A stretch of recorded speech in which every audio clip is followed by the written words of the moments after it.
what we're doing here is, I look like a normal truck, like a trucker inside a truck, hiding at 37 degrees Celsius or 200 F in South Carolina, where in fact I'm doing a job.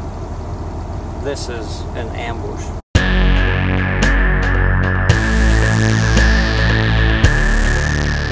As a YouTube content creator, you know, I'm always looking for opportunities to make some interesting content, right? And I was sitting just a few spots to the side over here for the past, what, 2 days? And I've been looking at these beautiful trucks, you know, coming out of, because, you know, it's, you can see water dripping from them, right? You see dirty trucks coming to one end and beautiful, no matter what the make is, but beautiful trucks coming out of the other end. The problem is that it's like, as I mentioned, 37 degrees Celsius outside, and there's nowhere to hide over there near the truck wash, right? I know I can.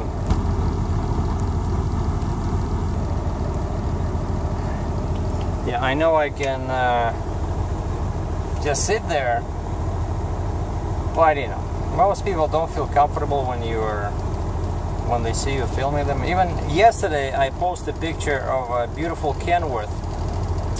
I was walking back to my truck from the truck stop, and I saw this beautiful. Now this Mac begins to remind me more and more of my International. Everything is vibrating, everything is making noise.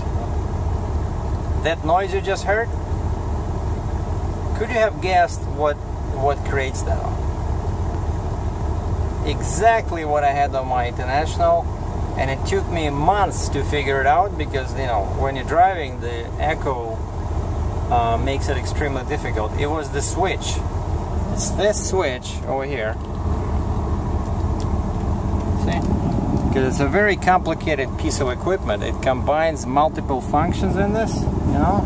But basically, yeah, it's your turn signal, but also it has these flashers and all this stuff, and so it starts vibrating and creating noise. And once you touch it, the noise stops. Oh, who designs these, you know?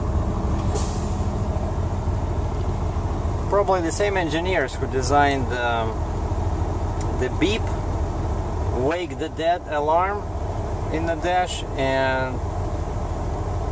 and the bracket. But let us not be negative on this beautiful sunny day with 37 degrees Celsius. Well, actually, it's kind of hard to be positive, because it's impossible to be outside, you know. I walk in the morning when it's still more or less warm to the truck stop, and that's where I spend, you know, I buy high-speed internet. This is petrol, right? The internet is pretty good, you know. I pay like $5 for 24 hours, no, $4 I think, but it's like extremely fast, and that's why we're recording now in 1080p. And while we're waiting for the other truck, let's just chit-chat a bit, if you guys have your popcorn. So oh yeah, sorry, what I started saying was that I was walking back to the truck. I'm just getting distracted here, and saw this beautiful Kenworth, right, with a very nice painting scheme, you know. And I stopped there. I figured might as well take a shot with my cell phone and put it on Instagram, and I did that. And as I was working on the filters, you know, I was still standing near the truck when I was applying filters to the picture and posting to the Instagram, and I hear from the back, "Can I help you?" I turn around, that's the guy, like clearly the owner of the truck. He's walking from the truck stop towards the truck, and he probably thought I was some kind of a repossession guy, right?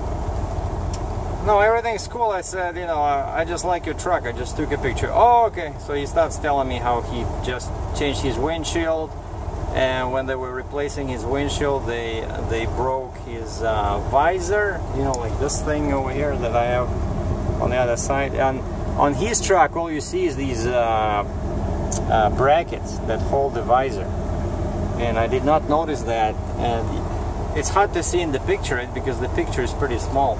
But so yeah, it's very hot, so mostly I'm hiding inside the truck stop. Today, for example, I went in, I remembered I have to do my books, you know, my expenses, and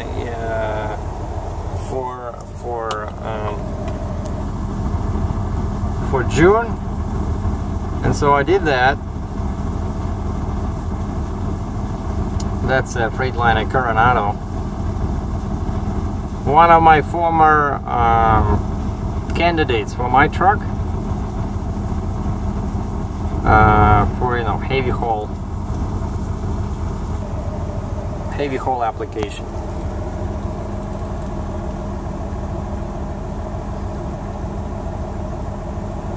But this is the older style, because you can see it has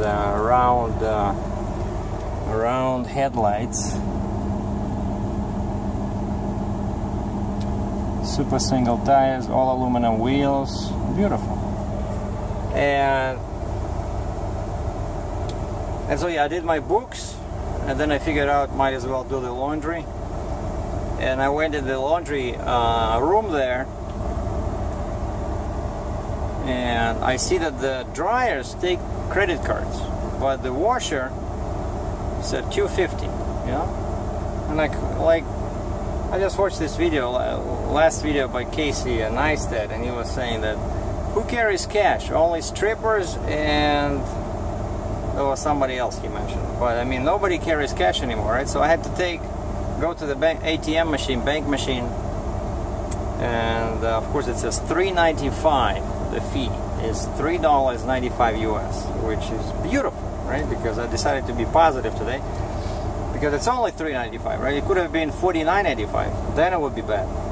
So instead of 20 bucks, I decided to take 100, you know, at least then I'm kind of spreading this fee over, you know, I might use this money. And I go buy some powder, because I don't like that mess inside my truck. I used to carry, you know, like a large 1-ton case of powder. It didn't work out, so now I'm just buying whenever I need them. And usually in Cambridge, Ontario, I just go to a laundry place and give her my laundry, and the lady does everything over there, like the owner, and then I come back later and pick it up. I'm not sitting there waiting, you know. Yeah, this is tea, by the way, right? I'm still on, this is day 1, week 2 of my weight loss program, so no caffeine, no alcohol. And yeah, so I go there, and as I'm putting my clothes in the washer, I noticed that there is a box, like a slider, but it was hard to see at first because it was like closer to the end of the machine, like the rear wall. So it does take Visa. So I just wasted $3.95 US just to get cash. But I'm glad that, like, on a serious note, I'm very glad that I see a lot, you know, recently I see a lot of these laundromats, they start taking credit cards or debit cards, it doesn't matter. So you don't have to carry these, you know, coins. And so yeah, I did my laundry, and then I decided, so it's June, so I did my books, filed my HST sales tax. I'm gonna get a refund in a few weeks from the government, a few $100, because that's the sales tax portion of whatever I spend in Canada on the truck, like fuel, repairs. But if it's in the States, I get nothing, you know. So that's why sometimes, you know, I fuel in Canada maybe more often, because even though it's more expensive, but you still get money back, you know. So it's kind of like a crazy reverse way saving system, you know. And the truck stop is half empty, or some people like to say half full. And actually towards the end of the day it kind of fills up. And I took a picture of that ATS. That's another Freightliner. Come on. Yeah, I'm using the zoom function. No, it's too big. Sorry about that. Zoom function on my smartphone. You know, I love this. It's like having a zoom lens, and that guy is coupled to a tandem double drop. No, it's, yeah, mechanical detach. I'm thinking 30 feet in the well, you know. So that's a good trailer to start. And some people were asking me what am I doing in terms of a load, and in case they didn't watch the previous videos, I'm here because I need to go to the Kaufman plant to get my Honda exchanged. And they only open on Tuesday. So I'm sitting here till Tuesday, and I'm like maybe 40 minutes away from the plant, and exchanging the motor because it's still on warranty, turns out. And I also want to ask him to adjust my ride height, because after Mac in Cambridge did the replacement of that ride height valve on the trailer, it became noticeably taller. And I mentioned this before, I don't trust myself messing with this stuff. And I was thinking about this. Maybe I should go to a trailer shop. I know there's a nice dedicated trailer shop in Kitchener, Ontario, close by, but they will charge me money. Like, I'm pretty sure the Kaufman will not charge me a lot if I ask them. Maybe they will even do it for free. I don't know, because it, you know, they know this stuff. These are their trailers. It'll take like 60 seconds maybe to just adjust the ride height. You know, just undo one bolt, move the lever, retighten the bolt. So, and my weight loss program is going good. I feel like 100% most of the time. Today I was a bit tired in the morning, so I didn't do my kettlebell. And also I'm learning my new Nikon D610. If you guys lost the count, I had to sell all my cameras in winter because there was no work, and I needed money to pay the bills.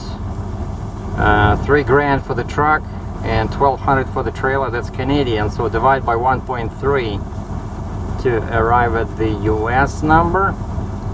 And what we're looking at here is a white,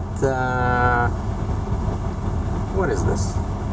Oh, it's a very old, I think it's International. Old International, because you can see that the headlights are double stacked, one on top of the other, you know.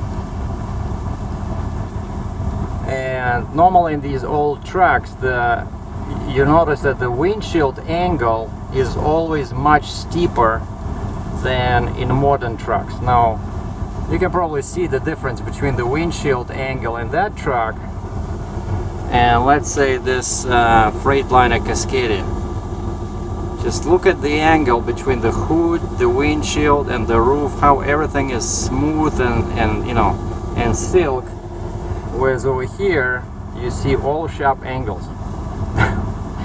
But that's what makes these trucks kind of like attractive, even in this day and age, right? And that's why we're sitting here in this ambush. And so the D610, yes, I had to sell all my cameras. You know, I'm not like buying and selling them. I really like that. My favorite camera until this one was D810. I love that camera. I swore I would never sell it. You know, it's like it's professional. Like, if you go to a Nikon website, by the way, skip this if you don't like photography, just a quick 10-second thing. But they classify all cameras into enthusiast, professional, and entry-level. And surprisingly, Nikon D750, which a lot of people use for wedding photography, is still considered enthusiast camera. But Nikon D810 is in the professional category, even by the strict Nikon standards. And that's what I had, because back when 1 year ago this camera was cheaper. Now Nikon, I think this spring 2016, they wrecked the prices on all serious like full frame cameras by about $500.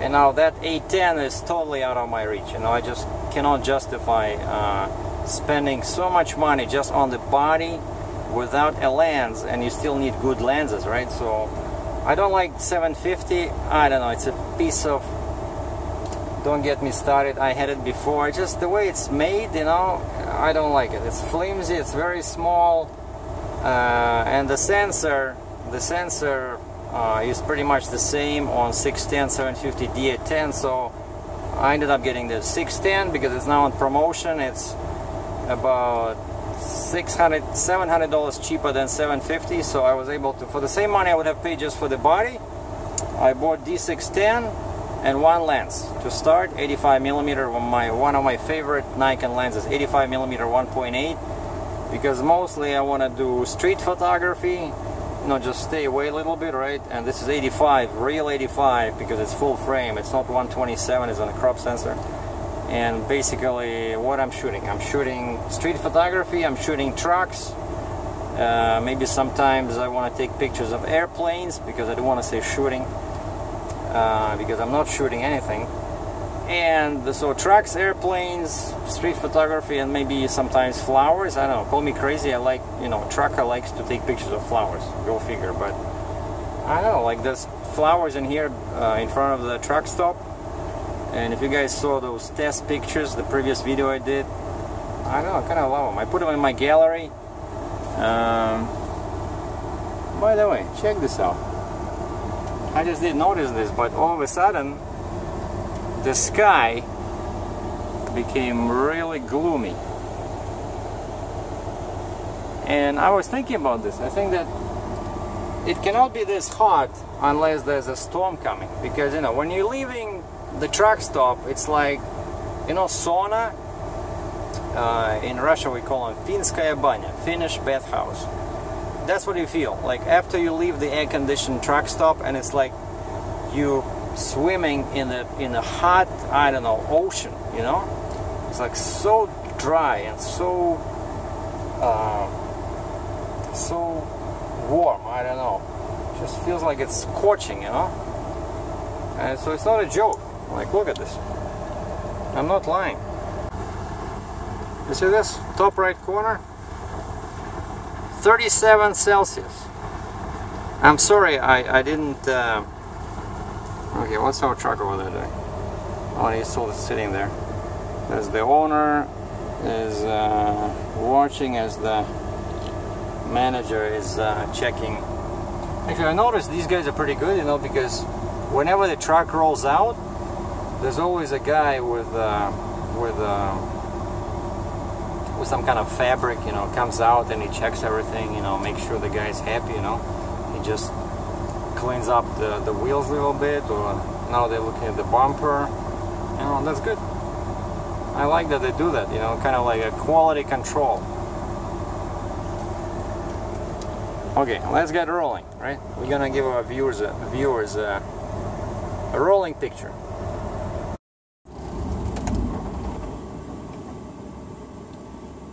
Okay, switched off the engine. And of course the guy's going the wrong way.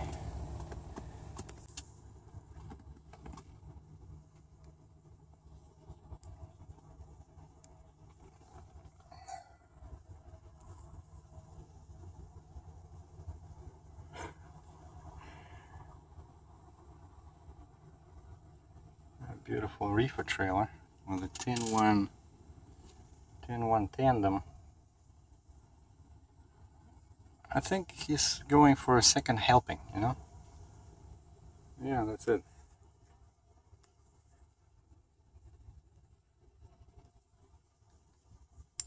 Look at this.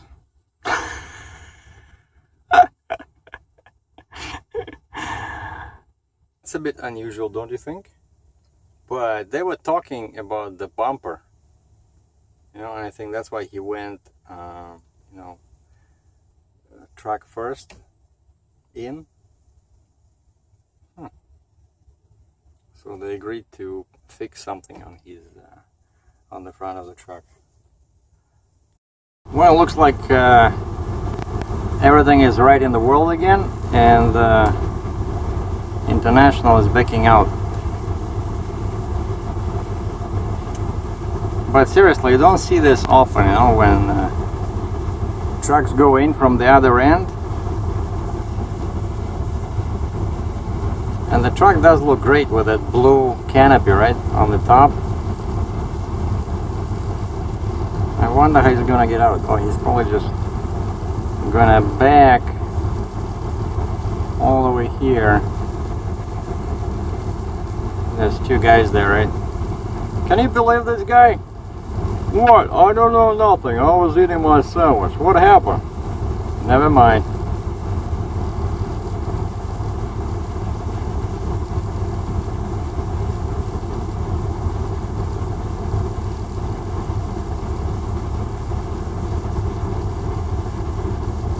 This guy is going fast.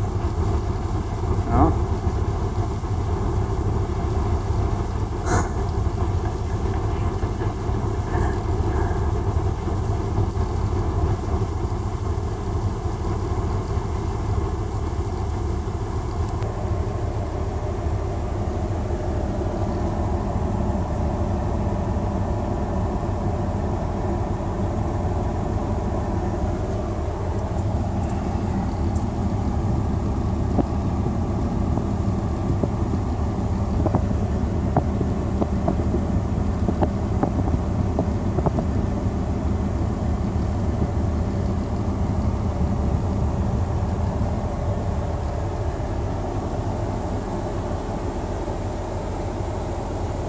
Bye-bye International.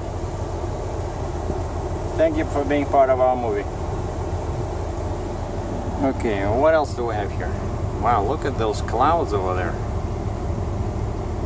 Like, if this thing with the sky continues, then I don't think we'll have many people going in to watch the truck, you know, because we might just wait for the rain, right? And I think it's the same Coronado that rolled out again. I mean, rolled out before.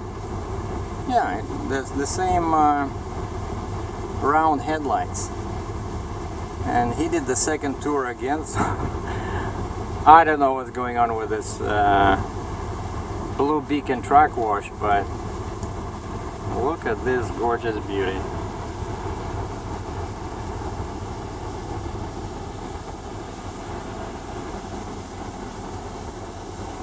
Thank you, Mr. Coronado. See you later. Yeah, I was about to say that I know some people really like these crazy sleepers that you can probably only see in Northern America. You don't see much of them in Canada because even though they dealt away with the wheelbase limit, but there's still a limit on the total length of the truck and trailer, right? But this guy has probably one of those, what, 102 inches? I bet he has a small kitchen there, maybe a small, you know, shower stall. But me personally, I don't see that traction in that, you know? But nice fenders on the back. So, but you know, when you own your own truck, that's the beauty of the thing, is that you can do whatever you want, right? Like, I remember when I lived in Russia, and we had these secret clubs, you know, where people would go and modify their cars for more power, and that was viewed as like total crazy, you know, like something illegal, dangerous. It's like criminals, you know. That was like the feeling inside the society. Like, why would I, if I buy a car, why would I want to do something like that? You know, what they were doing, like real, not back then there's no computers, right? So they did mechanical modifications to cylinders, you know, to pistons, to increase the power, just what they do to race cars. But because you cannot like use a tuner or anything, like back then, like I said, there was nothing, right? But now when I came to Canada, there's a bunch of stores, there's a bunch of websites, you know, you can buy all these parts, do whatever you want, and most of them will not even void your warranty. So the two things I always do on my vehicles and personal vehicles is the exhaust and the air intake, because that's an easy way to improve the performance, maybe improve the fuel economy a little bit, and also give it that, you know, characteristic throttle, like of a sound when you under acceleration, you know. And I'm pretty happy with the SpinTech. I have SpinTech 9000 on my Mazda double. That's the most loud muffler, but it doesn't sound that loud because the engine is relatively small, 2.5 liters. And I put a K&N filter, but not an intake. Hear this? That's what I'm talking about. Now look. Okay, let's focus. Okay, look. I'm gonna put my hand on this and listen to the sound.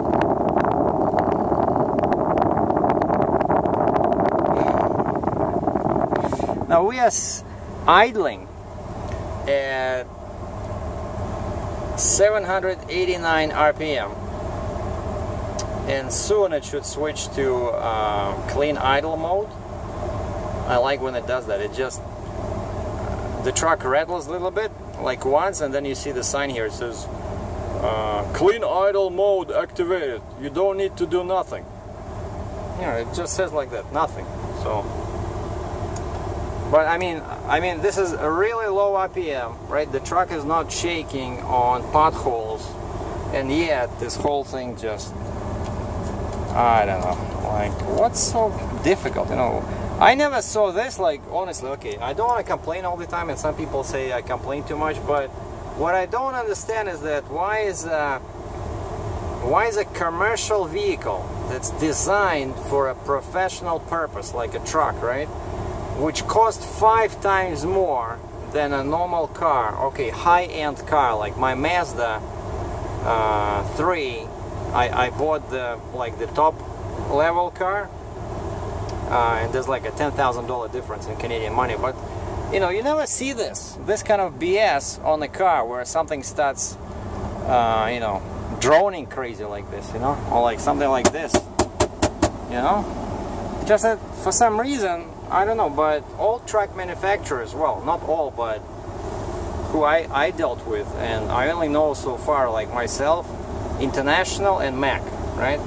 But some people say that Peterbilt's, like I have a buddy in the Western US, and they use Peterbilt's, and he buys used like 10-year-old trucks, and he says there's no noise inside the cab. That's what and then there was somebody else said the same thing. So basically they were saying that Peterbilt inside, there's a much better quality of assembly, like the same plastic probably, right? But there's plastic and there is plastic, you know. It can be cheap plastic, or it can be good plastic, solid, and the connections can be good, right? So I don't know. And then if you remember this thing, right, started falling out until I put some Gorilla Glue inside, and now it's but on the new truck it was falling out, but the rest works fine. See, that's my, look at the dust. So it's very windy outside, so the weather does promise some serious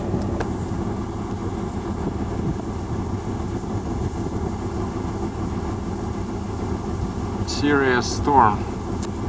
There's a couple of cool looking Peterbilts over there, car haulers. Now we still have nothing coming out of the truck wash, just some guys walking around doing nothing. But I had a lunch at 1. They had a nice hold on, stand by.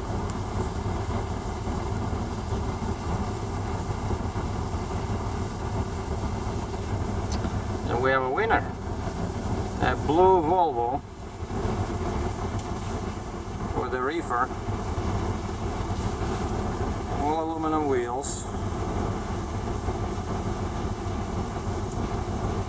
But I always show you Volvos because I know a lot of people like them. Like, again, I'm not a fan. Like, look at this. The shape of the cab hasn't changed in the last 10 years. I guarantee that. All they did, they modified the design of the mirrors a little bit, and they added kind of like a small plastic piece on the outside of the mirror to prevent the spray. You know, when you activate your windshield wash, there was like a little protector panel sitting outside of the mirror. But a lot of guys, but they also said, even the salesman at Volvo, when I went to test drive it, the salesman says, but some guys tell us that that thing creates a little bit of a drone inside the cab. Oh, really? Well, thank you. So we don't get droplets of water on windshield wash on our mirror, but now we have to deal with the drone, you know, 8 hours a day. So I don't know. I just think that Volvo is falling behind, you know, with the design. Even Freightliner, even International, their trucks are much more aerodynamic. And Volvo just has too much electronics, you know, for my taste. It's that's at least in early Volvos. Like, actually, I spent what 2 years, no, 1 year driving a Volvo when I just started. It was a used one, right? It was okay, but I didn't care because I was a company driver. If something broke, there was a couple of electric things that went dead. I just gave it, you know, to the shop and they fixed it. But it was comfortable. It was a comfortable truck. It was one of those smaller ones with small wheelbase.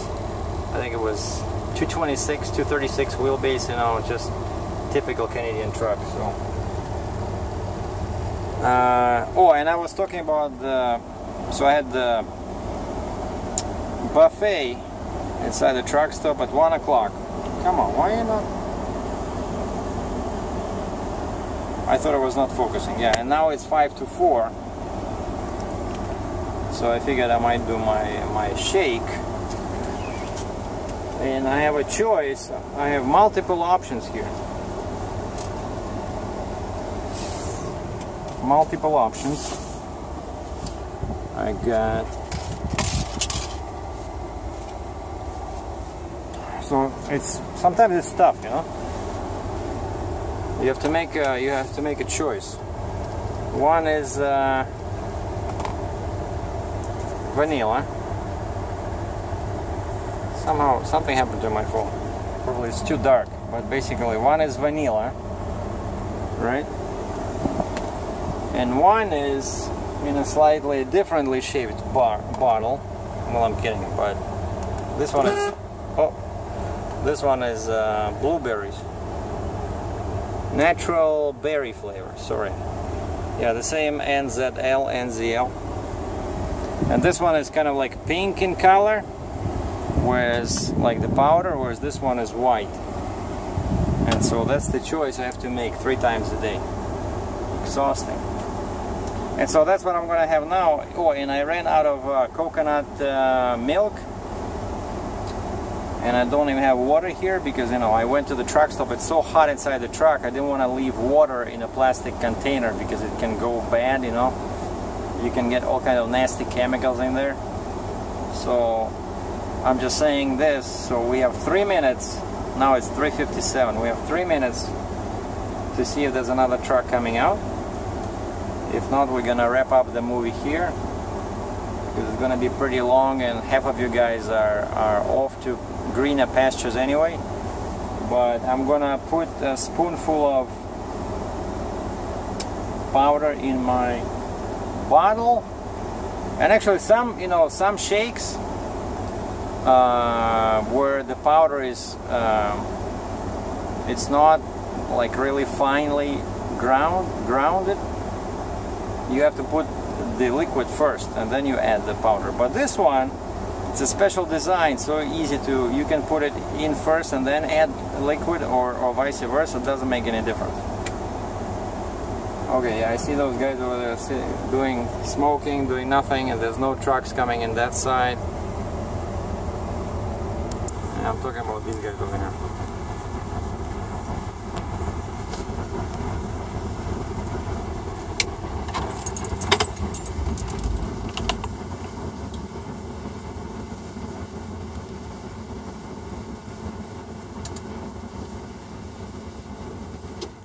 So what do you figure, John? Any trucks coming? Let me check. No, I don't see nothing. You figure we might go home? No, I don't guess the boss will let us off this easy, so some idiot will definitely come at the last minute, so okay.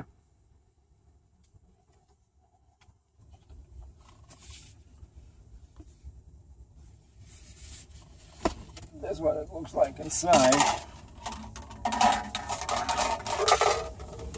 This is my shaker. I take this little scoop, so each bottle comes with a scoop inside. All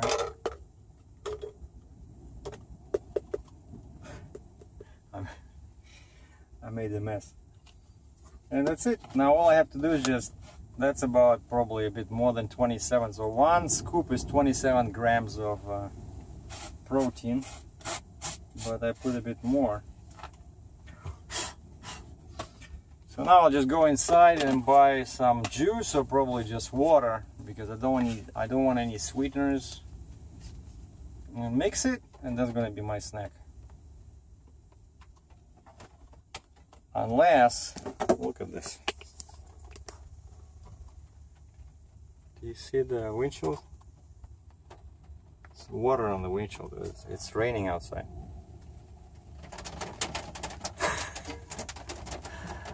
Oh boy.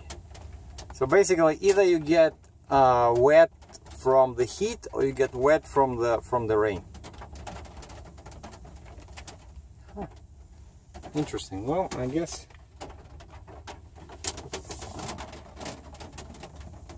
I don't want to sit here because it's so hot. I'll have to start the engine again. But if I start working, I'll be really wet. Well, that's another problem I have to figure out. Yeah, hope you guys and gals enjoyed this video. So stay tuned for the next one. Thank you.